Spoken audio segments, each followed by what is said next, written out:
What do you think the failure rate is on a business? Also, you really don't think there's a difference between giving a loan to a kid that's federally backed by the government for a student loan versus giving a random person a $60,000 loan for a small business? I think if they're going to give out and a lot of kids will take like $100,000 loans if they can quickly. First of all, not a lot of kids will. That's an exceptionally high student loan rate. Oh yeah. Yes. Well, after several years, like you can. That's still exceptionally high. $100,000 in student loan debt. I don't know what the stats are. And it does seem like it, but $100,000 is an exceptionally high student loan rate. I know a lot of people who have that. No, you don't. I know a lot of people who have that. Yeah, I do. And you know rich people.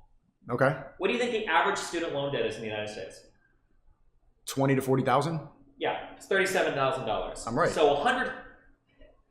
If the average student loan debt is $37,000, I said I know a lot of people who have $100,000. Yeah, when you say a lot of people, you're implying that it's like some sizable portion. Those people have more than 2.5 times the average outstanding student loan debt. Okay, there's people with that, but I also acknowledge that the average is between 20 and 40. Well, then I don't care about those people, because just earlier you were screaming at them, the exception doesn't prove the rule, the exception doesn't prove the rule, but now you want to use an exception to say that. I wasn't making it the rule. I told you what the rule was. It's 20 to 40,000. And my point, the bigger point was, if they can hand out $20 to $40,000 in student loan debt to all these kids, then they should be quickly giving out loans to kids who want to start their own business, but they don't. What do you think the failure rate is on a business? Do you know what the number of failed startups is? I bet the rate of failed college students is higher than the rate of failed businesses. Well, yeah. the failure rate of business is 98%.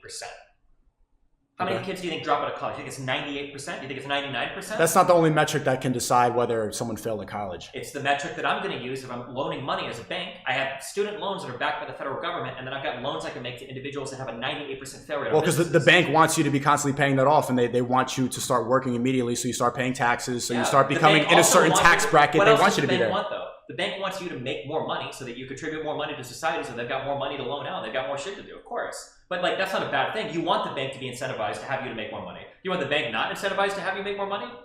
Somebody willing to loan you money is taking a gamble. They're taking a bet saying, I bet you're going to do better in the future, so I'm going to front the cost of your education now, because that investment that you make in yourself is going to pay off dividends, not only for you, because the average earnings of somebody with a 4-year degree is $1 million higher over a lifetime compared to somebody who has a high school degree. They're going to bet on you earning more money for yourself and for the bank. But there's something wrong with that. That's just capitalism 101, right? What's your point? College is good? Just saying. If he failed at blue pilling me, you guys are doing a worse job, bro. You're making me want to. Red pill guys, you sound like you were hurt. Like by a woman. Who hurt you? Yeah, that's it. On a It's women who are getting triggered about somebody who's trying to advocate towards masculinity.